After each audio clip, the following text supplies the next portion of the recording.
Hey everyone, in this tutorial, I'll show you how to remove a password from a PDF file for free in 2026. So if you're tired of entering a password every time you open a PDF, this guide will help you remove it safely step by step. First, open the PDF file using your PDF viewer and enter the correct password. You must know the password before removing it.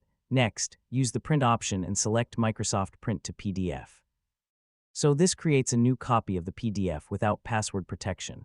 Now choose where to save the new file. This new PDF should open without asking for a password.